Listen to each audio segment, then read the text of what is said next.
Welcome, everyone, in person and online to our first Center for Business Law event of the semester, Structuring Transactions, A Day in the Life of a Tax Lawyer. This event is co-sponsored by the Tax Law Club. So I have my co-moderator with me, Christopher Bantle, co-president of the Tax Law Club, and we'll be moderating this event together, talking about tax practice at a large Canadian law firm. So let me go ahead and introduce our two speakers who are Zooming in today. We had kind of a last minute scramble due to the transit issues that I'm sure many people are experiencing. So a lot of people are viewing this online. So thank you so much for being flexible and Zooming in for us. So I'll introduce our two presenters. First, Jessica Fabbro is a partner at Blake's, who practices primarily in the area of corporate taxation with a focus on corporate reorganizations, partnership structuring, and mergers and acquisitions. She also advises high net worth individuals on all aspects of tax planning, including business reorganizations, trust and succession planning, philanthropic endeavors, and family office corporate governance. Our second presenter is Nicholas Terry, who is an associate at Blake's, who practices all aspects of domestic and international tax law, including mergers and acquisitions, structuring, and tax disputes. He also works with Canadian and international clients on sanctions and global trade. I would mention that Nicholas is a former student of mine. I taught him everything he knows, obviously.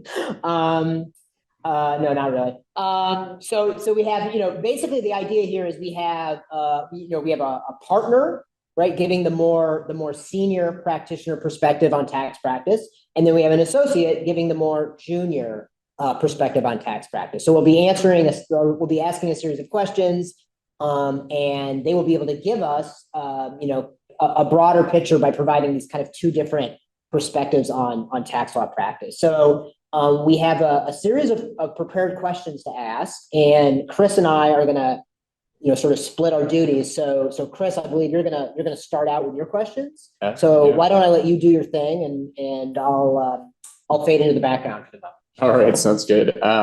So I guess our first question that we have is, could you maybe describe your career trajectory to date and why you decided to become a tax lawyer? I think I don't have a designated person to go first. So I guess Jessica or Nicholas, whoever wants to start off with that. Yeah, I can start.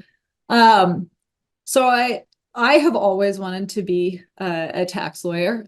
Since I started law school, I was that strange person. At the time, we didn't have a tax law club, so maybe it's not weird to want to be a tax lawyer now. But I knew I wanted to do it at the time. Before I went to law school, I talked to a few lawyers that I knew, and I kind of asked them to give me the lowdown on the various areas of law because I didn't have any experience with any of them. And I don't remember much of what was said about any other areas except tax. And one person told me tax law is like solving puzzles all day. And so, it's complicated, but basically you get given a problem, and your job as the tax lawyer is to kind of navigate this puzzle and then come back to, whoever you're working with, be it, corporate securities, real estate, whatever, and help them solve this tax problem. And I said, that sounds great. I love puzzles. And so that was kind of what led me to an interest in tax law before I even took any classes. And then I went to UBC as well. I took, Tax 1 with Ed Croft, which was a great class. And then I took corporate tax with David Christian, and that just kind of further cemented my interest. I will say, granted, I graduated from UBC in 2010, but the tax law classes at UBC are also extremely practical. And so I found in terms of my first few years as a practitioner, I was actually able to go back and use those materials. Whereas in some other classes, that wasn't necessarily the case. So that was kind of the transition. And then you take a lot of courses. There's a lot of extra learning. So you do, depending on where you go. I did tax law for lawyers, and then the in-depth tax course, which is about a 3-year endeavor.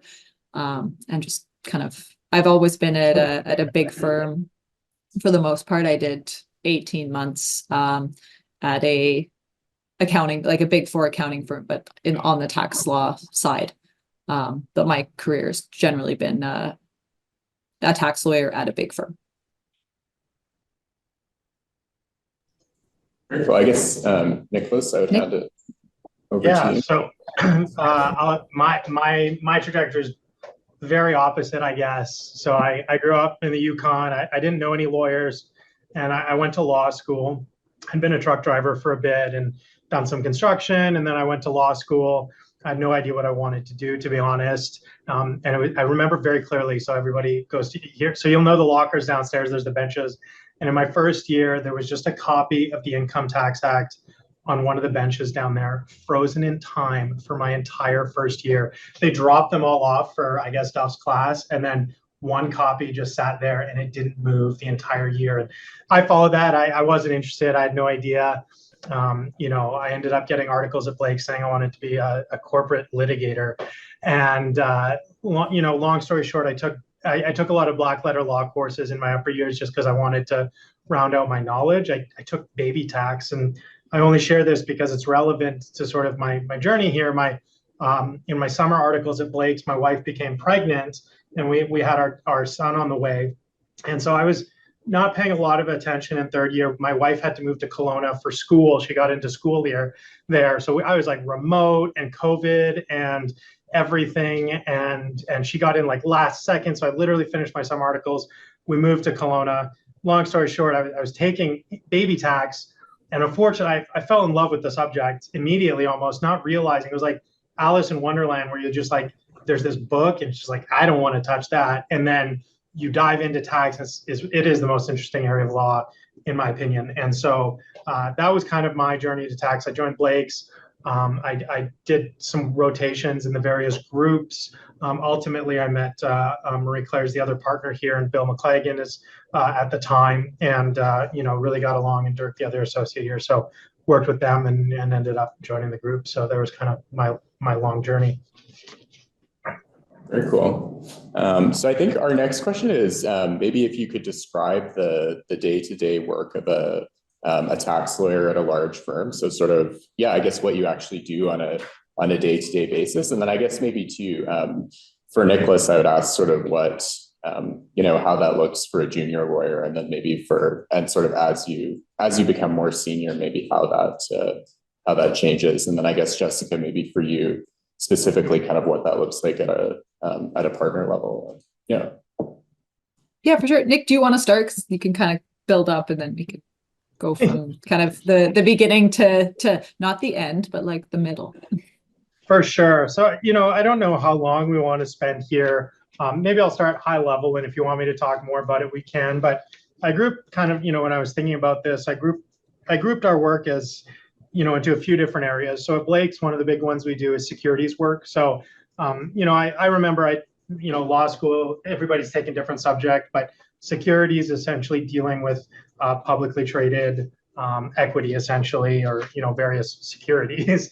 And so there's a lot of rules you have to follow. One of the most important ones is plain, true, and full disclosure with respect to securities. So before you can sell shares of a company, for example, to the public, you have to disclose. And one of the things you have to disclose about is the tax consequences to the buyer. And it's a bit fickle because obviously the circumstances for everybody it's a very individual test, but you kind of need to look at the company, the shares, is it taxable Canadian property, various analysis, and provide some disclosure about what are the potential tax consequences to a holder of those securities. So public work is a big part of our work. We work with a lot of public companies, and we help them with their disclosure obligations under various securities laws.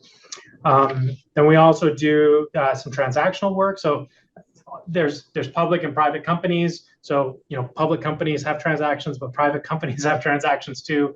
And there's a lot of the same, but different sometimes. But we'll also do a lot of transactional work, which is either with public or private companies. Each have their own way of doing things, but that's kind of where some of the structuring will come in. You're helping essentially negotiate often what's a share purchase agreement if you're buying the shares of a company or selling the shares, or an asset purchase agreement if you're buying or selling the assets of a particular company. And there's a lot of tax issues that come up. One of the big ones is figuring out who's going to pay which taxes and when, and who's going to, what happens if your tax returns were wrong from 3 years ago when you're selling the company. And so there's a lot of issues that come up. And then, you get onto some very complex transactions with partnerships and tax credits and how many credits and when are they going to get them and how are you going to secure your interest in them and all these questions. So we do a lot of thinking about the tax side of buying and selling a business, whether it's the assets of a business or the shares of a business. That ties into our corporate solicitor work. Some of my favorite work is, in particular with Bill, I've had an opportunity to help some intergenerational business transfers. So when mom and dad have a business, they want to sell it to the kids, helping them through some of the planning. Usually you're working with accountants. We can talk about the difference between accountants and tax lawyers, but transferring the business, some litigation. I won't dive too deep into this, but tax disputes, usually helping at the, at the various stages of a tax dispute, either with the CRA or going up to the Tax Court of Canada. And the last one I had on here was just pro bono work. So I've actually been working on a fund file with Jessica. I won't share too much, but we had a client who got, was, for various reasons, including a physical disability, was unaware that they had a tax debt from 1993, essentially.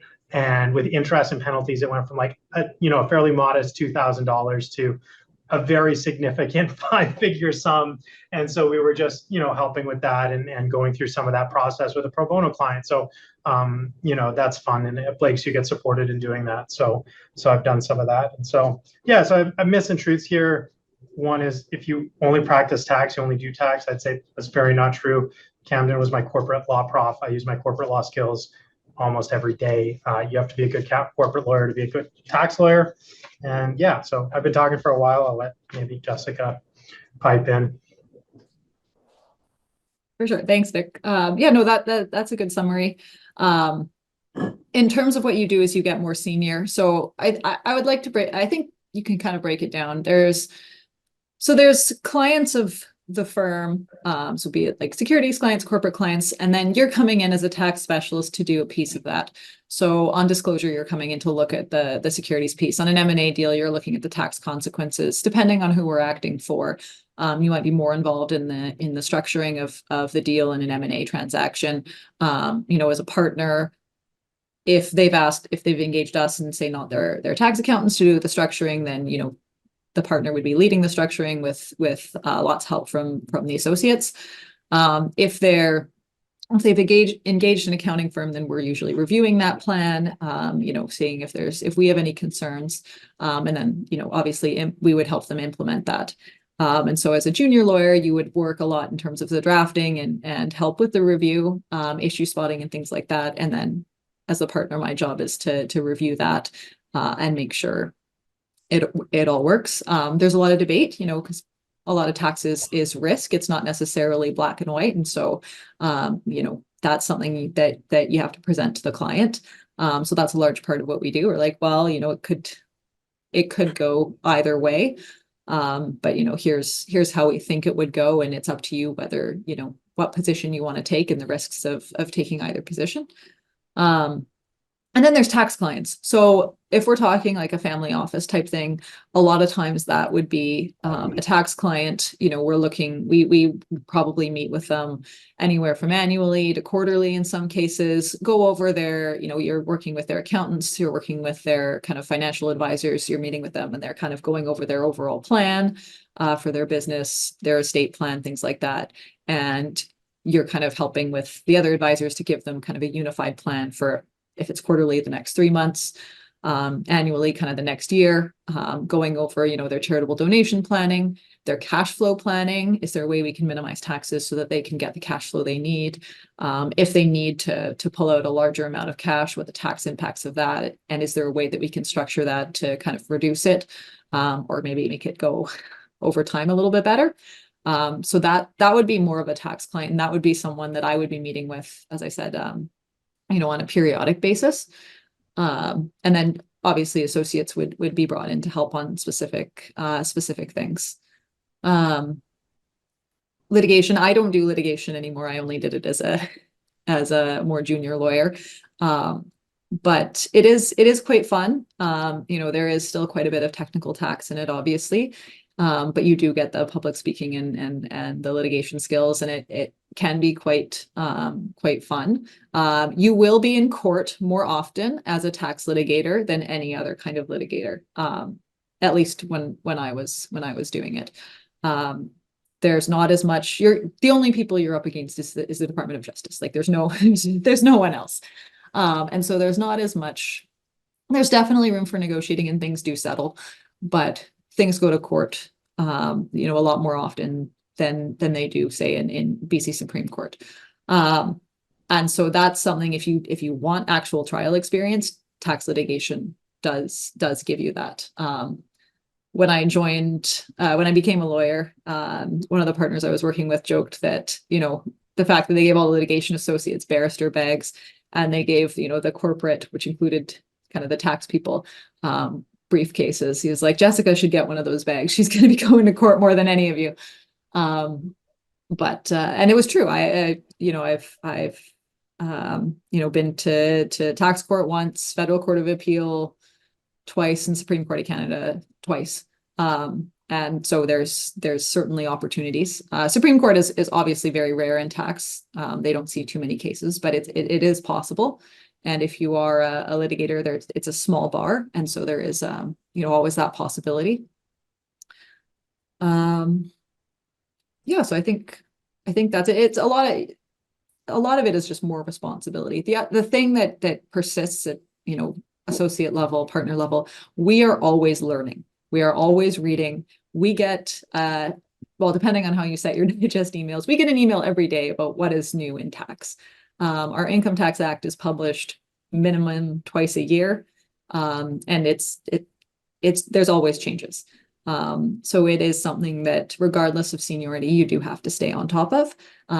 And, you know, whether you're an associate or a partner, there's always writing, presenting, on technical topics, you know, as you go on. So it's definitely an academically invigorating area of law, regardless of your level of seniority. Yeah, no, very cool. And I think that sort of leads into our next question, which was, or no, actually, sorry, it's not. Well, actually, no, I'm going to reverse the order, and I will ask this as the next question, if you don't mind, because it kind of ties in.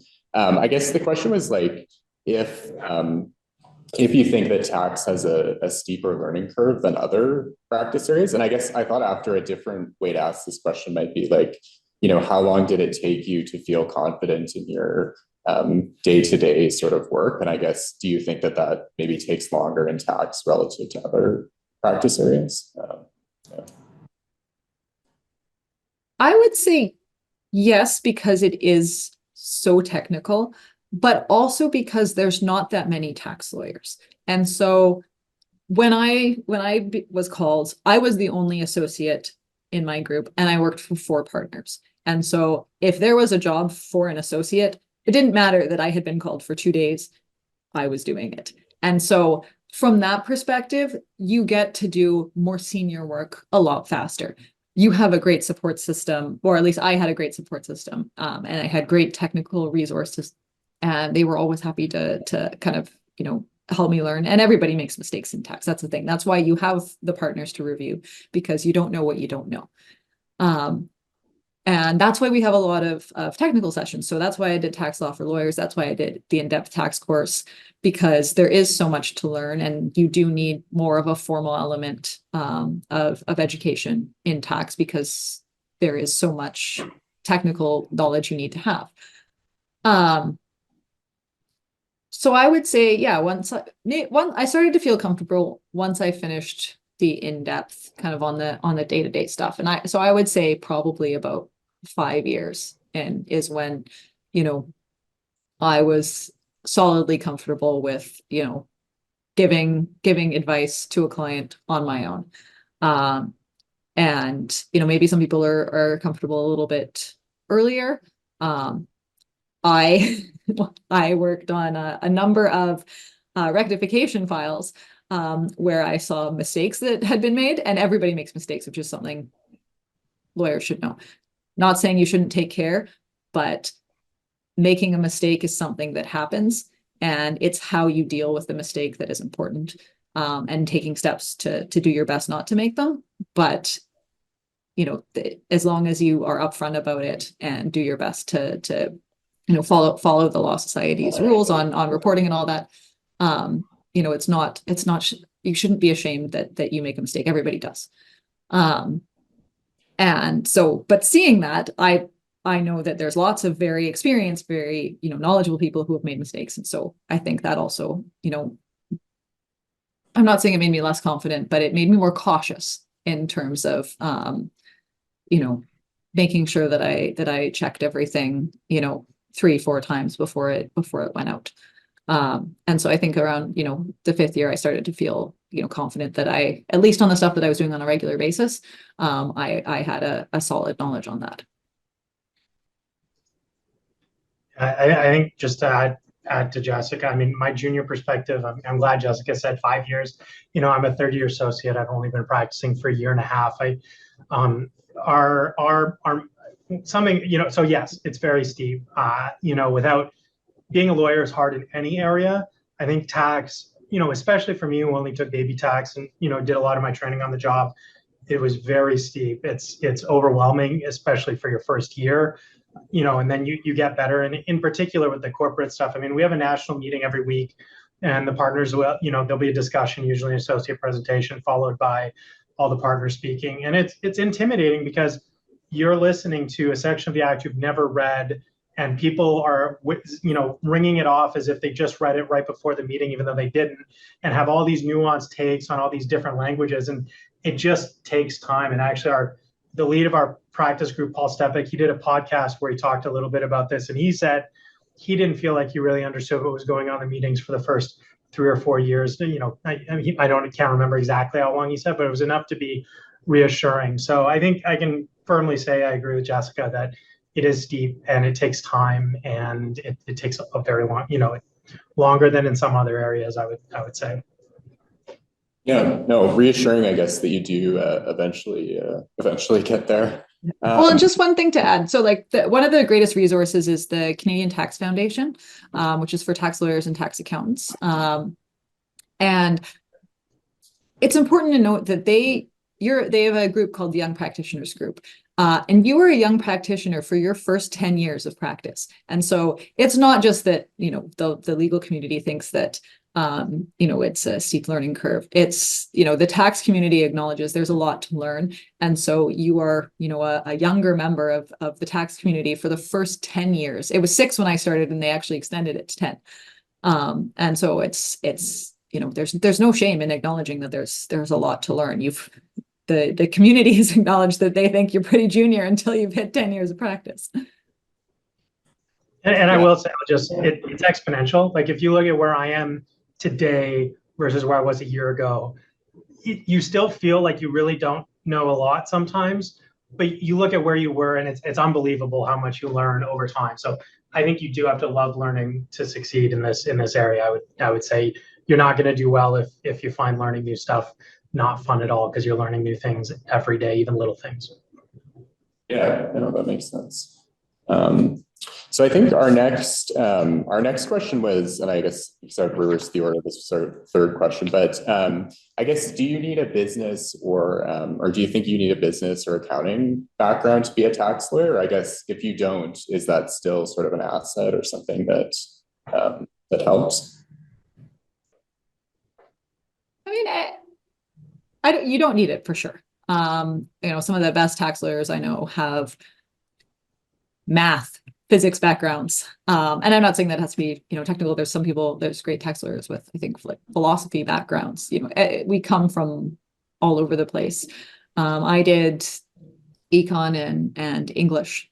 So it's not, and I took one accounting class that had zero application to my practice. So I don't think you need that. Yeah, accounting can help. Sometimes you're asked to look at, you get if an accounting firm is doing the planning, you get a spreadsheet from them that's kind of setting out the tax consequences of kind of the various options. And it's helpful to be able to spot if they've made a mistake or to understand those concepts so that you can say, oh, I think this was double counted, or I don't understand why this was deducted. So that mathematical brain can be helpful. I think it's more that than the actual accounting background. I mean, if you're in business law, yeah, having some business background can be helpful, but again, it's not essential. I think just generally I think what's essential is to generally be a curious person. If you love to learn, and you like to kind of have an endpoint where you want to get, and you have this big book that has a bunch of basically traps for you in terms of how to get there. Basically puzzling out that path and kind of going through and being like, okay, that doesn't work for that reason. Going back to the beginning, what about if we get to here? Can we do that? Yes, but we have to go, take this route out. Does that make sense? And then also bringing it in from a practical perspective, right? You're like, okay, I can get there, but my corporate people are telling me that that's not something that works commercially. Is there another way we can get around it? And so I think the way your brain works is more important than like whether you have an MB or like a BCom or an accounting background or even an econ background. I think it's just the way your brain processes. Yeah, it makes sense. Nicholas, did you have anything to add on to that, or? No, I like I said, I had an econ background, or maybe I didn't say that, but I have an econ background. I think econ's a great degree. I love econ, and I think it helps a little bit with some of the tax policy stuff, at least the type of econ I was pursuing. It's interesting. There's new, tax credits for clean technology, for example, and that really is kind of, where everybody's talking about the carbon tax, and these are policy tools thought up by economists and implemented through tax law, and so that's a fun intersection to be in. But I think, as Jessica said, there's no one degree that's perfect, and that's all I'd add. Yeah, that makes sense. So I guess the last question that I have, and then Professor Hutchison will come up, is I guess, is it true that tax has a better work-life balance than other practice areas? I know you sometimes hear people say that, and I guess maybe in particular compared to, like, for example, corporate work.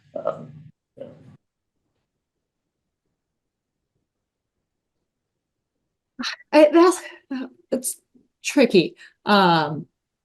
So I don't know. I've only ever practiced tax, and I think it can. Well, billable targets in tax are often lower, but we have a lot more CLE that we need to do to be competent. Just because of the nature of our practice area, there's a lot more technical changes that happen on a regular basis. And so we need to be constantly reading, whereas that's not the case in a lot of other practice areas. So from a non-billable perspective, I think we have to do a lot more from a technical learning perspective than other practice areas. Business development, maybe not as much, depending on where you're at. At a big firm, your BD is mostly internal. In terms of legal work, I mean, I've had a busy practice. I think it can be more up and down, right? Because if you're on a bunch, you're more likely to be on a bunch of transactions, right? Because you're the tax specialist. So you might have like 10 transactions on the go, whereas the corporate team might have 1 or 2 that they're running, full steam ahead. And so you might not be needed, but when you're needed, it's like, okay, we need your comments in like the next 24 hours, or like sometimes it's like 5 hours. And so there can be quite a bit of rushes. So from that, it can be harder to schedule things. I mean, you can make it work as you get more senior. You can say, no, you can send this out subject to tax because this is complex and we need time to think about this. But as a junior person, there is a lot of kind of responding to corporate kind of transactions flowing and them asking for tax, unfortunately, they leave it, a lot of times it gets left to the last minute. Now, I think that our securities and our corporate group are very well trained in terms of they bring us in at the beginning, which is actually very important from a structuring perspective, because if you've already negotiated something and then we come back and are like, well, the structure doesn't work, but it's too late. I know there's no time to fix it because the deal's closing in like a day, then, we can't help. But if we're brought in at the beginning, we can obviously make suggestions at that point. And so that's something that's important to kind of engage with your corporate lawyers, so that you can come to the kind of the best result for the client. And as the lawyer, you're not pressed, for a rush when this has kind of been going on for a while. I think, as you get more senior, there can be a better balance potentially. You can structure your days a little more flexibly. But I don't think as lawyers, like I think work-life balance is difficult for any lawyer, regardless of what practice area you are. And I think a lot of it is being able to set your own boundaries and just being at a firm that is comfortable with those boundaries. And so I think whatever practice area you are, as long as you're okay with that and you're at a firm that's the right fit, I think anyone can kind of make it work.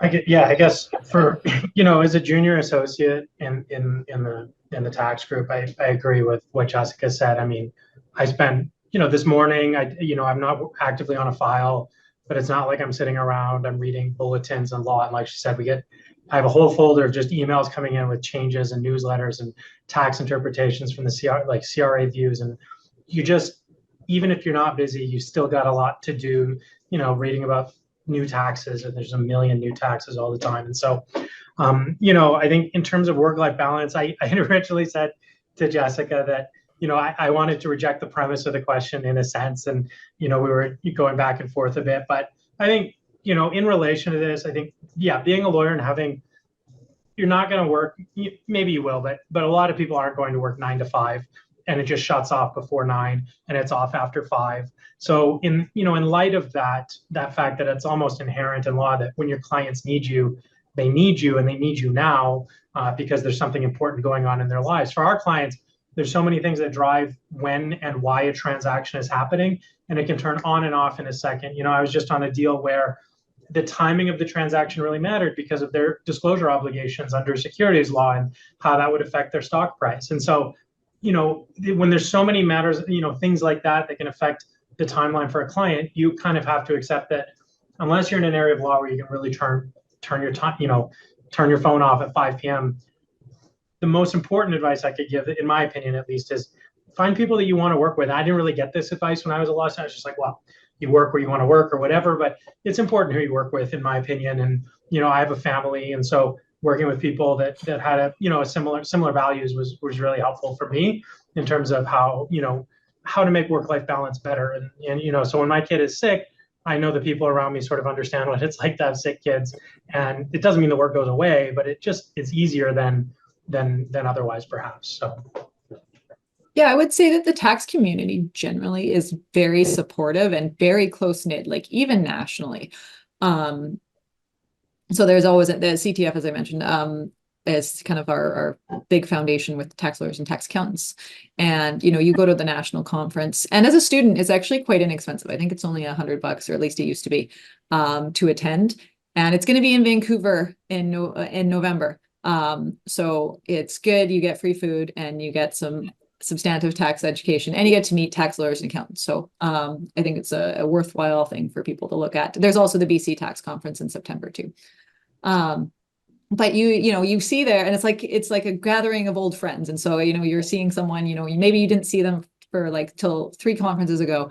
But everyone's giving hugs, and it's like, oh, it's so great to see you again. So it's a very close-knit community. And so and even within the firm, if someone, as Nick said, if someone's kid's sick, someone is there to jump in and be like, of course, I will help you out with that. If you need to refer a file out because there's a conflict, you have a list of people you can call. If you have a tough issue and you're like, oh man, I've been going back and forth. You have people at other firms that you will pick up the phone and you will call and be like, hey, can I just like puzzle this out with you? And that I think is something that is unique to tax. I don't know a whole lot of other practice areas where, you know, you have a group that you call when you have a technical issue and you're like, oh, I think it's this, but like, I just need to bounce this idea off someone and tell me if I'm nuts.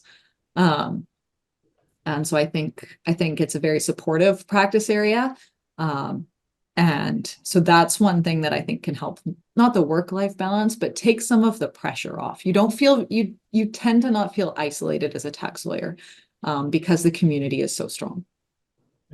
Yeah, I think just to add in terms of feeling supported, a file is going to feel like way less work when you have people you work with who you feel like you can talk to about what you're working on. And is that, you know, are you necessarily working less hours? No. Do the hours you work feel way better because you're enjoying it and learning and the structure is right? I mean, yes. So I think there's more than just hours on, hours off. Obviously, your hours off are important and there's things you want to do with your life other than be a tax lawyer or any kind of lawyer. But I will say, as you're going through law school and thinking about what you want to do, I wish I'd heeded that. I did end up heeding that advice, but I wasn't listening to it with open ears when I was a student. So I would just share that, you know, take the time to meet the people you want to work with and figure out if they align with the way you like to do things. Yeah, no, that makes sense. I appreciate I think that is good advice. I guess I'll pass things over to Professor Hutchison and I'll ask you guys the remainder of the questions. All right. Thank you, Chris. So I have some more questions to ask, and I guess maybe to just sort of peek behind the curtains a bit. I think the questions that Chris asked were sort of a little bit more student oriented. That they're like kind of the questions that, you know, students might be curious about who are considering a tax practice. So the questions I'm going to ask are a little bit more practice oriented, and they're somewhat informed by my own experience as a practicing lawyer, right? So I was an M&A lawyer, right? So I was a deal lawyer, and I worked with a lot of tax lawyers. But I worked with tax lawyers generally in the capacity of specialists, right? So I would work on deals, and I would primarily interact with tax lawyers as specialists. I worked with a lot of really, really good tax lawyers. But I was always kind of sort of curious, like, you know, what were they doing kind of outside of the sort of emergency situations that we were consulting with them about deals. And so that curiosity informs some of the questions I have for you. So the first question I wanted to ask is, you know, I would imagine that advising high net worth individuals and say family offices with respect to tax planning is a lot different from advising corporate clients with respect to M&A transactions or other types of deals. And so how would you characterize these different flavors of tax practice, and which do you prefer? Well, the second part is harder, but so from an M&A perspective, it's more, a lot of times it's more of a one-off. As you said, we're specialists, we're brought in to look at one aspect of the deal, or maybe we're helping with the structuring, but it's not something that we're often with the client for a long term, unless, for example, it's, you know, maybe it's a PE fund we're working for and they're just buying, you know, they're constantly buying entities. Then, you know, maybe we've got more of a touch point with them, but it's still the same thing. It's still very deal based. With the high net worth families, we're looking at all aspects of their life. So yes, we're looking at business, we're looking at tax, you know, minimizing the taxes that they're paying on their investment portfolio. You know, we're more proactive in terms of looking at tax changes and planning that we might want to do to deal with these tax changes. We're meeting with them frequently. So there's a lot more touch points and there's a lot more continuity with the client than there would be in the M&A setting. You know, we know a lot more about their family. We know the family members they have issues with, you know, which child they want to inherit the business, when they want their child to inherit the business. So a lot of that is structuring based on a lot of long-term planning. That's the other thing. There's a very long, we're not just doing their short-term planning. We're doing, okay, what do we need for this year? Okay, you're planning on retiring in 5 years. Okay, what are we doing for, like, how are we planning for death? So we've got a long run. We're also not just doing business planning, we're doing their philanthropy. So, okay, what causes do you want to support? How do you want to do this? Do we need a private foundation for you because you want to donate a very large sum? For example, maybe there's a huge gain you're taking in a particular year. You want to donate a large sum because you want to be able to use the donation tax credit to eliminate that gain, but you don't know where you want all the money to go. Okay, private foundation makes sense because then you can pay it out over time and you have control over the money, which is most important. How are you buying a house? Where are you buying a house? Is there any, speculation and vacancy tax we have to deal with? So there's all those little aspects where there's a lot more involvement in the personal side with the family office and the high net worth than there is on the M&A. Like maybe someone will tell me that they have kids, like the CFO or the tax, their VP tax will tell me that hey, my kids were home from school today, so I'm taking this call at home. That is as much on the personal side, at least on the when you're acquiring. Sometimes if you're dealing with family-owned businesses, a little more, but the family office, there's a lot more personal stuff.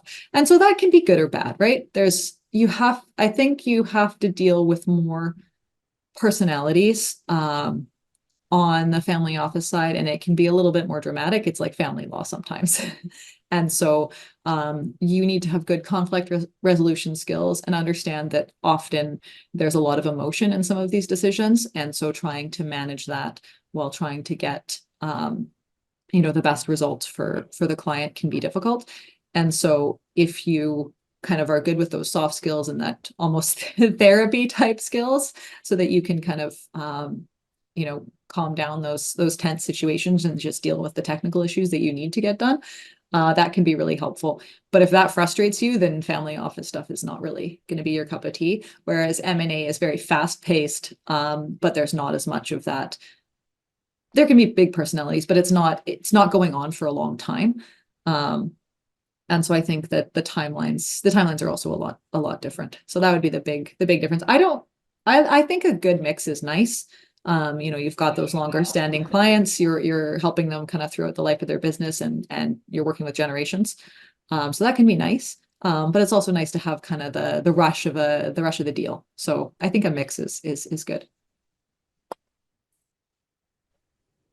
Yeah, I'll echo everything Jessica said. I'll say as a junior, so it's very fact specific, but as a junior at a corporate law firm, I'd say I'm on average more comfortable with the transactional stuff just because I've seen more of it and it feels a little more defined. I mean, every transaction is unique, but usually there's a share purchase agreement and there's indemnities and reps and warranties. And there's kind of like you still need to remember there's an entire tax act that applies to this whole thing, but generally it follows a flow. I find that where I've touched on the, the high net worth individual or working with smaller businesses is yes, you feel like there's so many more factors to consider, the new Underused Housing Tax Act, and you got to kind of think about WESA and trusts, and there's all these other areas of law that you don't really deal with, which I think is fun but also daunting in a sense. But I also, as an extrovert who likes people and I love working with the businesses we work with, one of my favorite memories is actually the small mistake I made was I got the client to sign on a document in the wrong area. So I had to drive over to go see them, and they took me on a tour of their factory and getting to see this, this business that somebody had built, and they're handing it to their kids, and their kids were working there and building stuff. And that for me was a big part of what I like as a lawyer. And so I do like that side of maybe what you would call the high net worth, is learning about the families that you're helping and how much it means to them, that you give them good advice. So.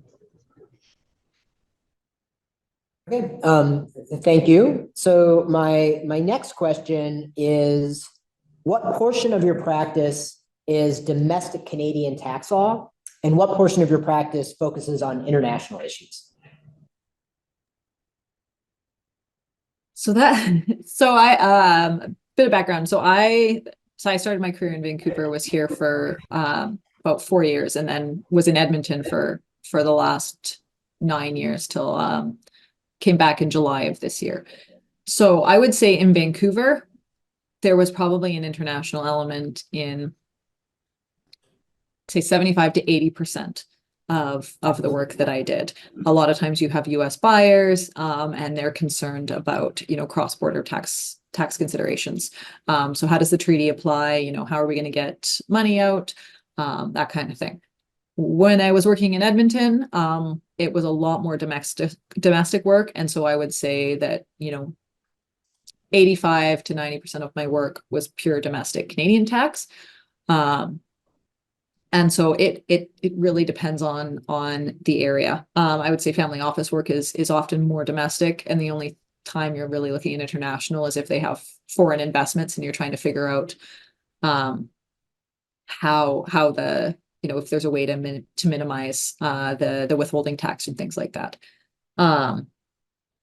But I would say if you're practicing in Vancouver, I think probably 75% is going to have conservatively an international element.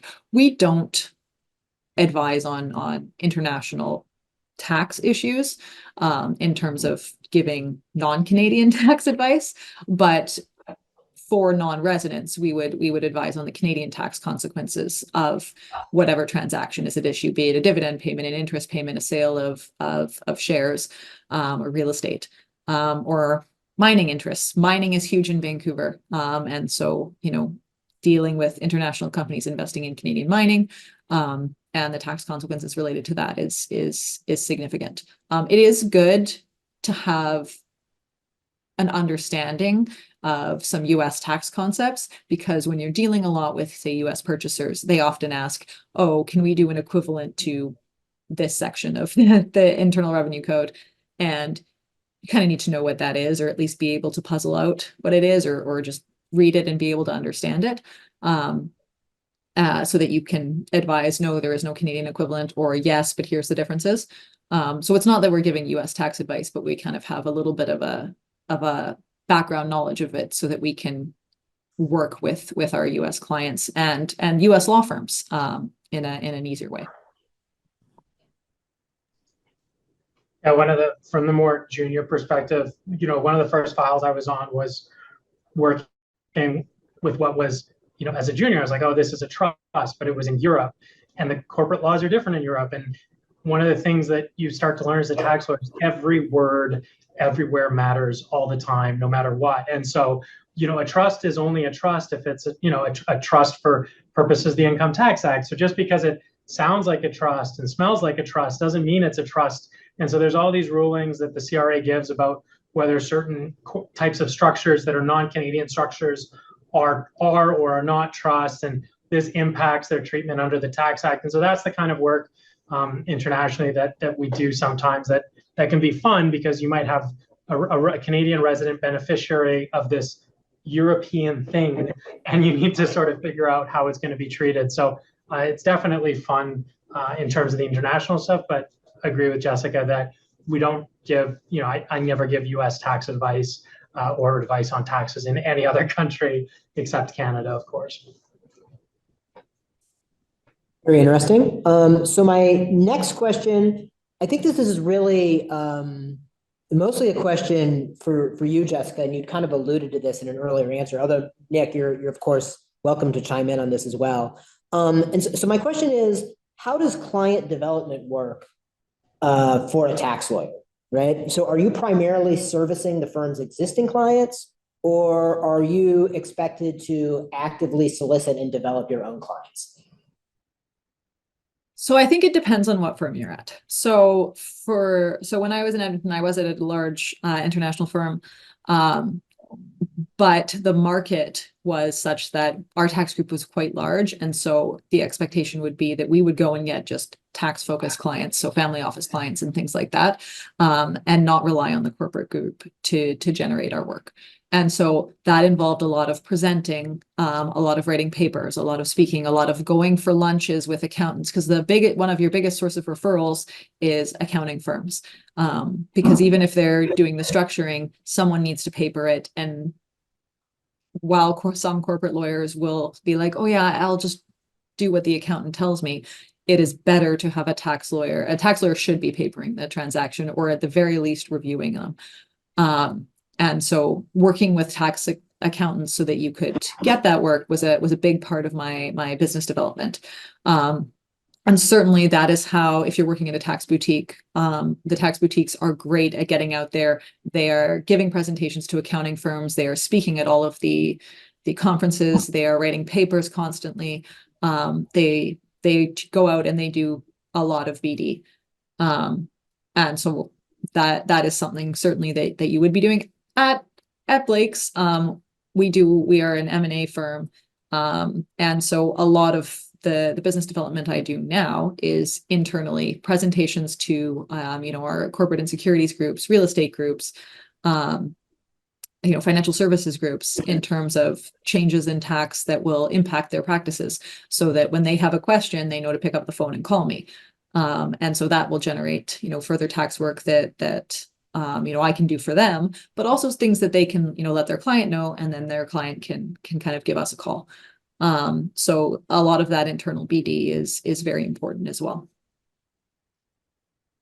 But yeah, make friends with accountants is also a very, very good way to do BD.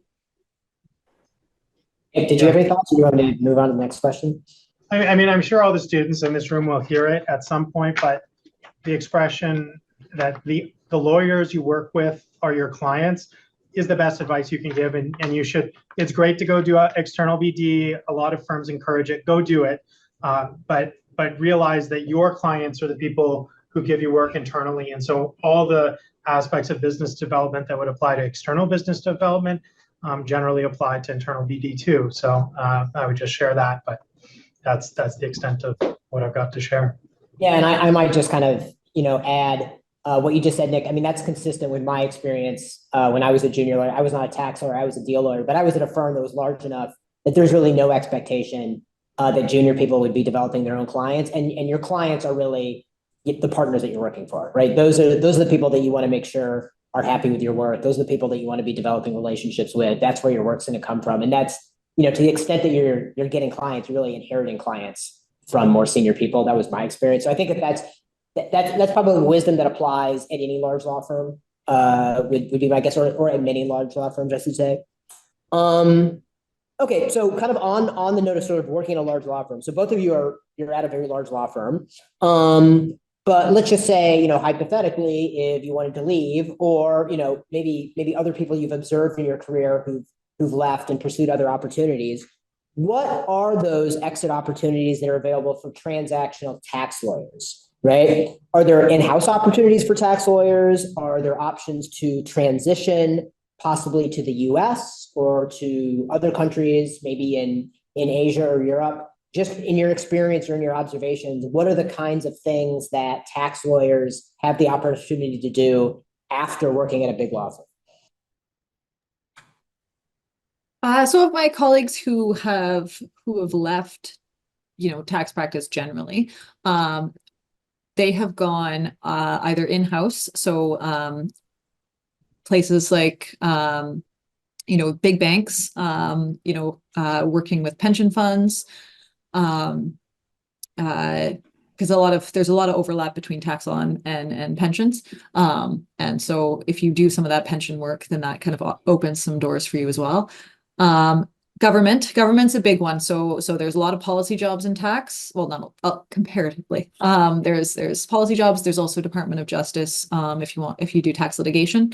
So there's that. There's also some solicitors work at the Department of Justice in terms of reviewing kind of privilege claims and things like that. So there's some, it's the minority for sure. I think last I looked, it was, 95% did litigation and 5% at the DOJ of the tax lawyers were solicitors. But that's certainly an option. One of my law school colleagues who went into tax, clerked at the tax court, works for the BC government, kind of in their tax policy division in Victoria. So there's certainly government opportunities.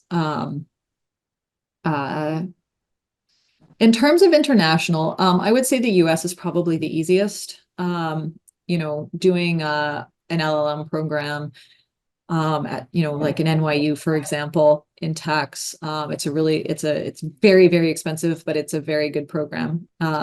Is my understanding. I have not done it.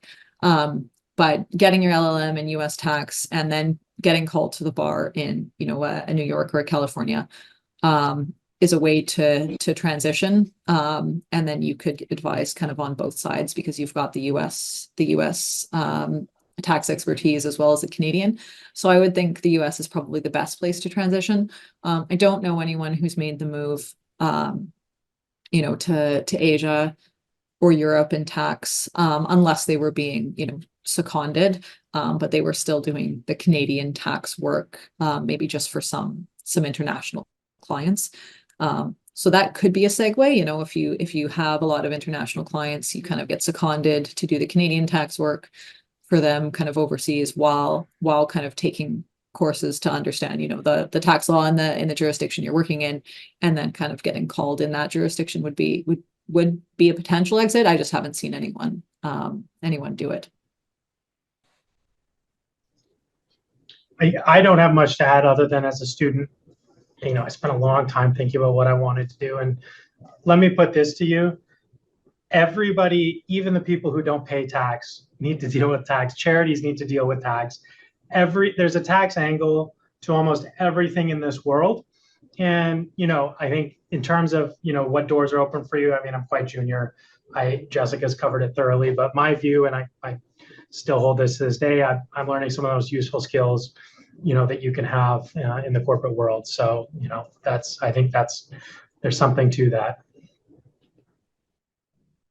And I would just add as a kind of a follow-up to Jessica's response from the US perspective, as someone who worked at a US law firm, and from time to time would encounter foreign trained tax lawyers.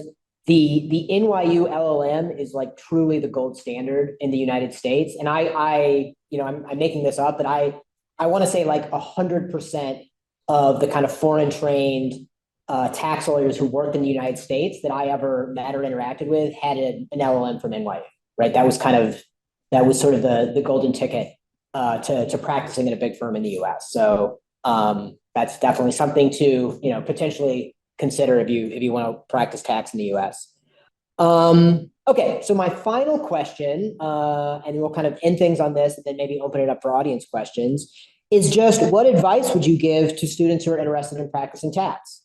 What should they consider right now in terms of course selection, extracurricular involvement, and other types of activities? So number one thing, so grades are important. I don't want to bring the room down, but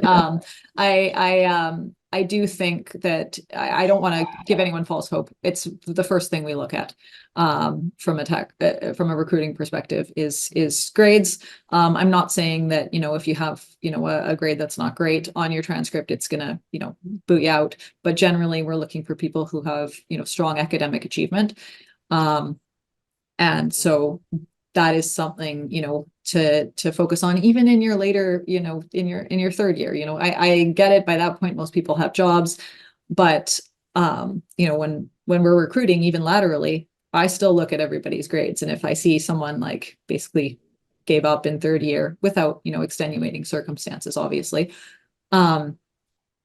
is that someone I think can be a tax lawyer when they kind of just like, oh well, I've basically got my job, I don't really need to focus on school. Well, as a tax lawyer, you're learning all of the time. So I would like to see that kind of academic dedication. Course selection, I think ones that help you develop strong writing skills are important. And yes, black letter law courses are important. Courses I use, so as I mentioned already, Tax One and corporate tax were very useful for me. Trusts is extremely useful. It's such an old area of law, and it comes up in every area of law. So understanding what a trust is actually very useful, because not a lot of people understand trusts or how they work. So I think that's an extremely useful class. Tax litigation also involves a lot of administrative law, so that can be quite a useful case or useful course. I think that covers the main one. I mean, corporations is good. It wasn't, when I took it, it wasn't, I chose poorly in terms of who I took it from. But so I didn't get a lot out of it, but I understand, a lot of people have felt it was quite useful. And just if you're a tax lawyer, you're going to be dealing with many corporate law statutes, and being able to understand the basics of corporate law is very important, because tax law doesn't matter on its own. It depends on the legal consequences of the transaction. So if you're doing a return of capital, for example, and you aren't allowed to reduce the capital, well, you can't just do a PUC reduction, a paid up capital reduction. You can't do your transaction from a tax perspective, because it's not something you can do from a corporate perspective. If you are insolvent and you want to pay a dividend, you can't from a corporate law perspective. So you can't just pay a tax dividend and just call it a dividend, because it doesn't meet the requirements from a corporate law perspective. So I think business corporations is an important class to take as well.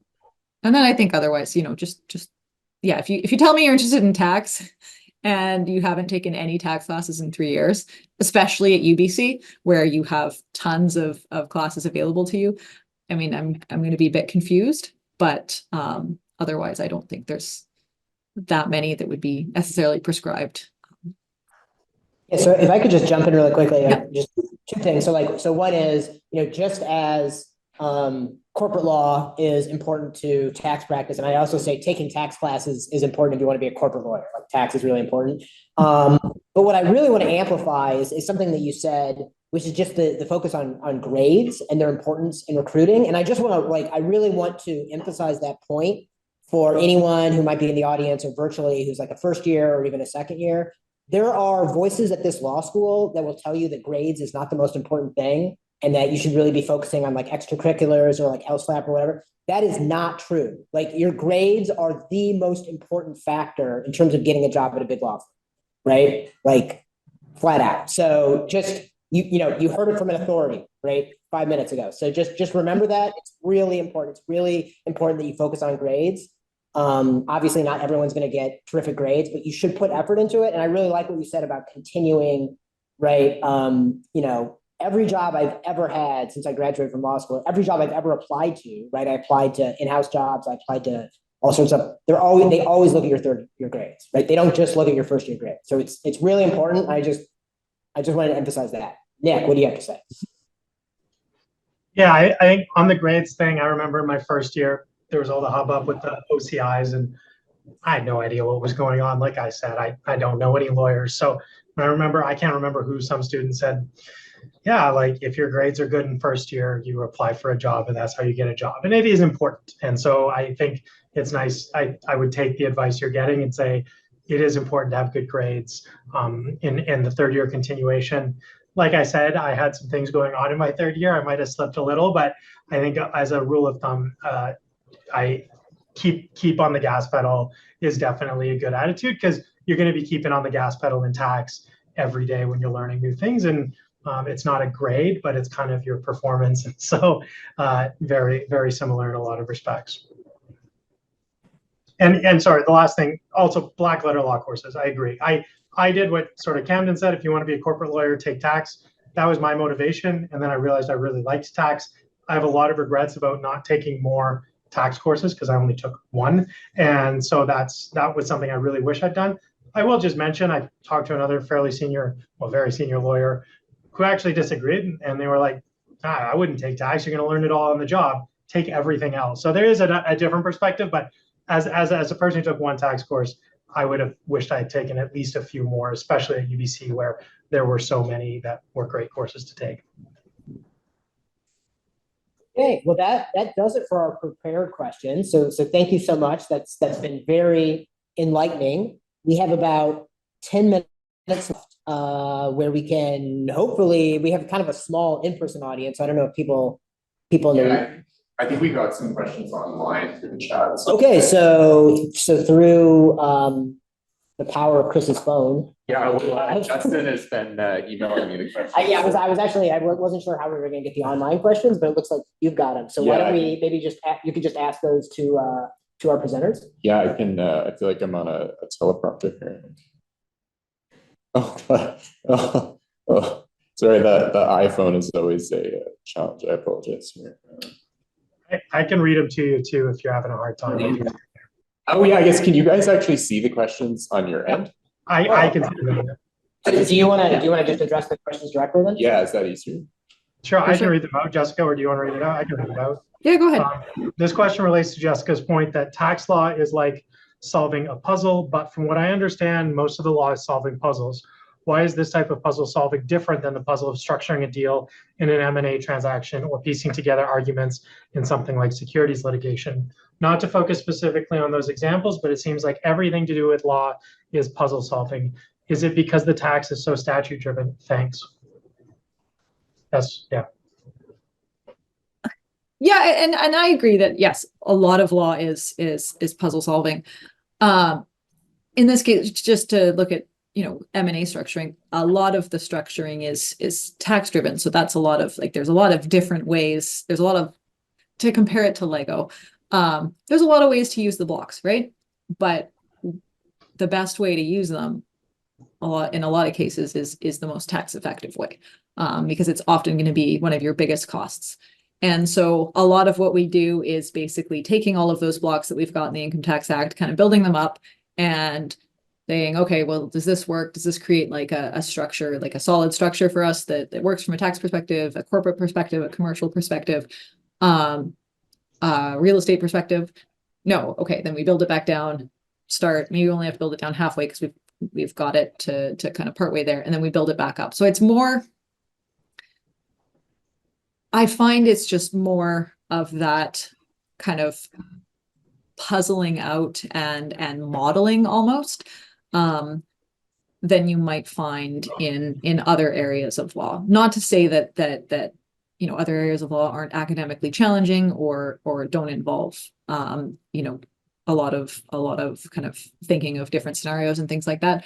Just that everything we do involves a lot of kind of puzzling things out and kind of using those blocks and building them up and figuring out whether or not a particular transaction works. Like I'll be on a call with a corporate colleague and a financial services colleague, and they'll kind of be giving me facts, and they're like, well, what if we change that? And so you're kind of, there's a lot of that kind of on the spot where you're just almost working through the consequences on the fly, and drawing out puzzles on the whiteboard. Every tax lawyer, one tax lawyer told me, you're not a tax lawyer until you have a whiteboard on your wall, because you always need to be drawing it out. And yes, so a tax lawyer, 3 things you should know. Triangles are trusts, rectangles are corporations, and ovals are partnerships.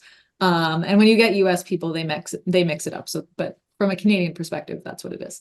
And so you're often drawing those out and looping up where the funds are going and what the tax is and how when you're doing a rollover. And so you'll see, like I do, talking with your hands, and you're like, okay, I'm doing a rollover and it's over here. And you're almost physically moving things. To use a Marvel reference, it's like Tony Stark when he's got his little board and he's throwing things everywhere.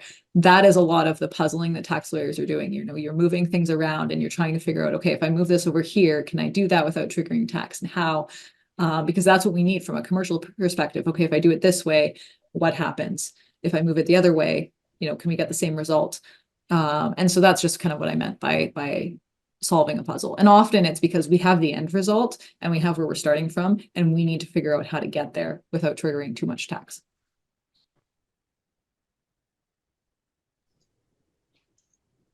Yeah, I think just, my 2 cents. The way I've always understood that question, is tax law like a puzzle? I think there's 2 ways. Like, is doing tax law like solving a puzzle?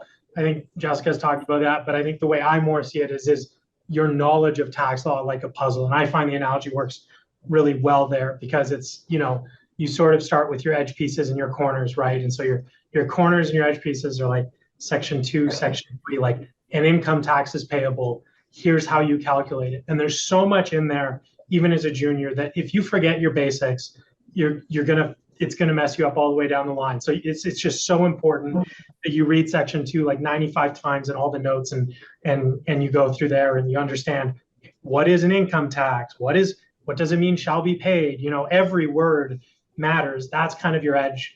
And then you'll do your first rollover, and then you'll fill in a little piece in the middle under section 85. And then you'll do your first like interest deductibility question. That'll be, section 20. And so you fill out the little pieces in the middle. And in that sense, I find the puzzle analogy very good and relieving in some ways, because it does explain, you don't feel so bad when you just don't know something, because you just haven't filled in that part of your puzzle, and it's okay.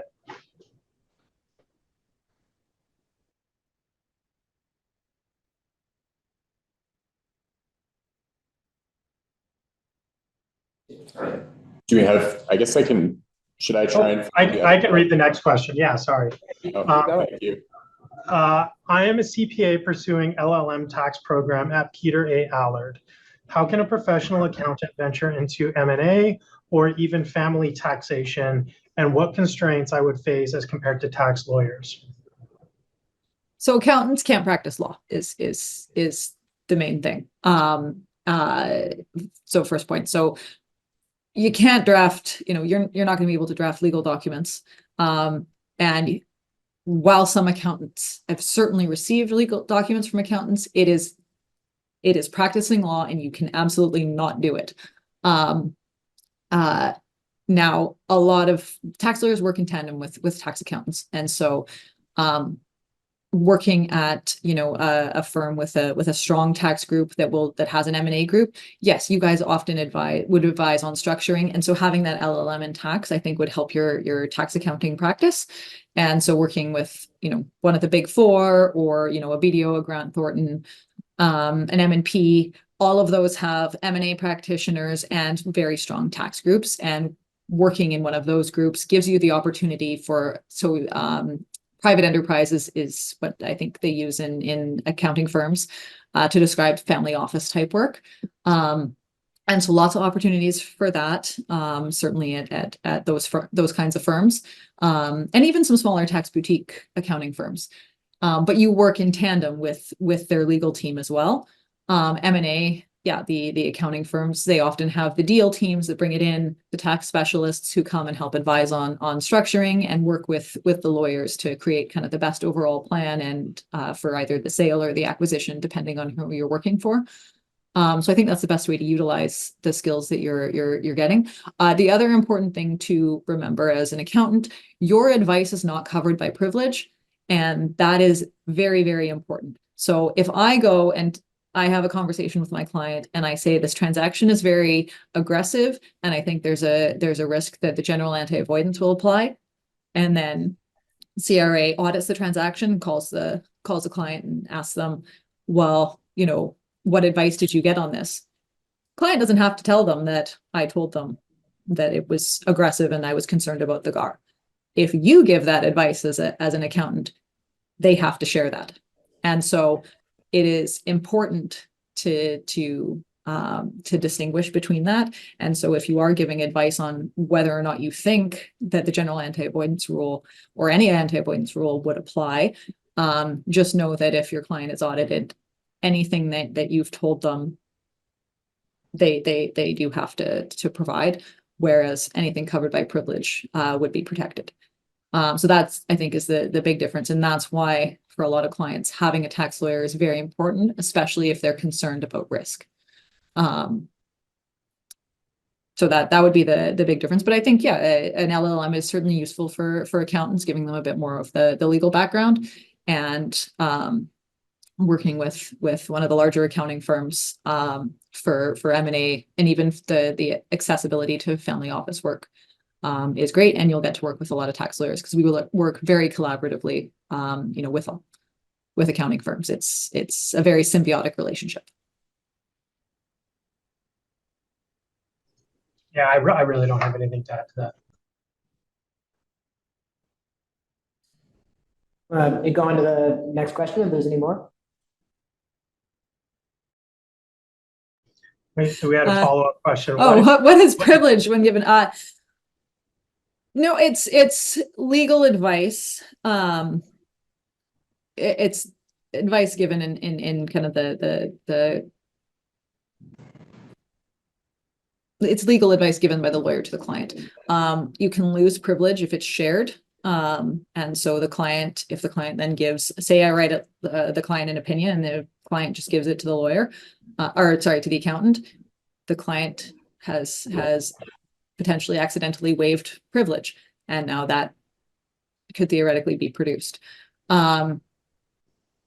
Is every little thing? No, it has to be, it does have to be legal advice in the context of the relationship. There's litigation privilege, which is anything done in contemplation of litigation. There's also common interest privilege. So you might have a team of lawyers working on a deal together, and, you know, discussions between us could potentially be covered by privilege. I think it's Gillis is the most recent case on that. I think that's an FCA decision on common interest privilege. If you're looking for when advice given by an accountant can be covered by privilege, it's not advice per se that's covered, but work done by an accountant can be covered by privilege. And it's I believe it's the Redhead case it's the most recent one. It's a Saskatchewan case. Just see if I can find yes, it's the Redhead equipment. I believe it's the Redhead equipment case. I'm just making sure. Yes. Yeah, Redhead Equipment Ltd. The Attorney General of Canada. It's a Court of Appeal decision out of Saskatchewan, and it goes through scenarios when information or advice given by an accountant would be covered by solicitor-client privilege, really, because you are working with the lawyers to give your advice. And it's a very limited set of scenarios, but it's a very useful case. I used to teach advanced tax planning in Alberta, and it was a case that was always included in the materials for CPA Alberta. So a case that was very useful for the accountants in the audience to know about, so that they would know kind of when they were working on a file that was covered by privilege, and to segregate that information so that they, if there was an audit, they would know that didn't have to be produced. Yeah, I think Jessica earlier mentioned the power of the Canadian Tax Foundation. I was just at a Young Practitioners Conference where they talked about privilege specifically in the tax context. So, you know, just a shout out to the Canadian Tax Foundation for lots of resources on that kind of stuff. If you're interested in this, there's tons of articles about legal privilege in the tax context. Good. Thank you very much. I have been told that there are no additional questions online, which is great. That means we've ended exactly on time. So thank you so much, Jessica and Nick. Let's give sort of a muted round of applause in the classroom, but maybe there's a virtual round of applause as well. You certainly have my immense gratitude for agreeing to give this talk. It's been very informative and hopefully useful to students who are considering a career in tax law. So thank you again, and I guess we'll end it there. Thank you very much for having us. And, to any student who may not have felt comfortable asking a question here, you can certainly reach out to either Nick or I, and we're happy to have a chat or send emails back and forth, whatever. So our information is online at the Blake's website. So yeah, thank you very much for coming and for having us. Thank you very much for having us. This was great. Yes. All right, thanks again.